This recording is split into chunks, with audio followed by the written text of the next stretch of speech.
My boyfriend asked me to help him fix his flat tire, but when I got there his car looked undrivable, yet he refused to have it towed, so I left him by himself on the side of the road so he could call a real mechanic. I, 26F, and my boyfriend Nick, 27M, have been dating for almost a year, and something that has always bothered me is how Nick does not believe in maintaining or taking care of his vehicles. To give some context, Nick bought his car brand new about 5 years ago and has put about 70,000 miles on the vehicle. Since purchasing the vehicle he has never had an oil change, nor does he do any kind of regular maintenance. I would like to clarify by saying Nick's refusal to maintain his vehicle is not due to any kind of financial insecurity. Nick has an incredible job that pays him very fairly. As a hobby and side job, I like to restore vehicles for a profit. I am by no means a mechanic, I mostly clean up the vehicles, do bodywork and paint restoration. However, I do have a pretty fundamental understanding of cars and I know how to do the basics. Story: Nick called me yesterday on my day off and told me he was about 10 minutes from my house and that he had a flat tire and asked if I could come to help him out. I grabbed my tool bag and headed out. When I got there, Nick did not only have a flat tire but his front left rotor was cracked. Rotor is part of the car's brakes, and his rim was bent to hell. I was telling Nick that his car was undrivable and that he needed to call a tow. Nick started arguing with me, telling me that it was just a flat tire and that it was not a big deal. I tried showing Nick how bad the damage was, but he insisted I was overreacting and that he just needed me to change the tire. I refused, and in Nick's own words, I started mothering him on how poorly he takes care of his car. The argument got heated and Nick lashed out at me and started saying things like, just because you have a set of pink tools and watch YouTube doesn't make you an effing mechanic. After Nick said this, I started to pack up my tools and told him that he was right. I'm not a mechanic, but that he should probably call one because I'm not changing his tire. I left Nick on the side of the road and he refuses to talk to me until I apologize for abandoning him. Am I the jerk? Update. Thank you so much to everyone who commented on my original post. I spent a few days reading all of your comments and taking some time to self-reflect.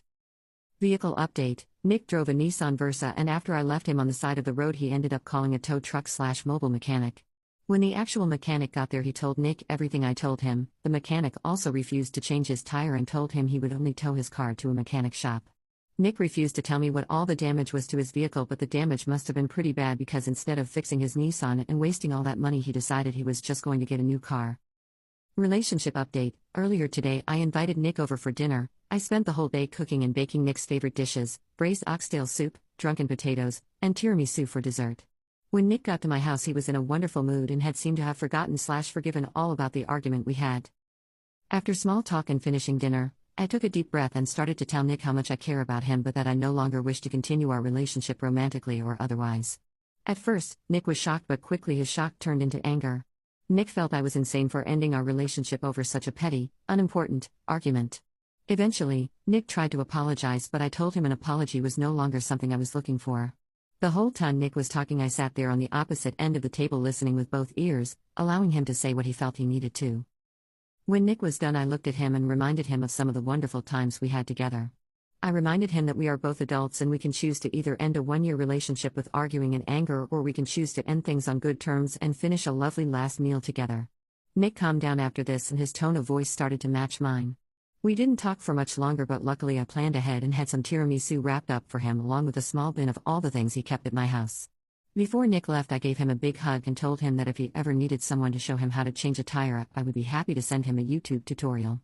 Life update. Over these last few days, I decided to treat myself and buy my neighbor's old 1978 Ford Ranger Red. The truck is an absolute hunk of junk and will probably take me over a year before it starts to look somewhat recognizable. But I figured it would be more time and cost-effective for me to obsess over an old broken truck than it would be for me to fixate on broken men. I plan on staying single for a while and hope to take better care of not only myself but to also focus on my 3 German Shepherds more. Happy Reading, everyone.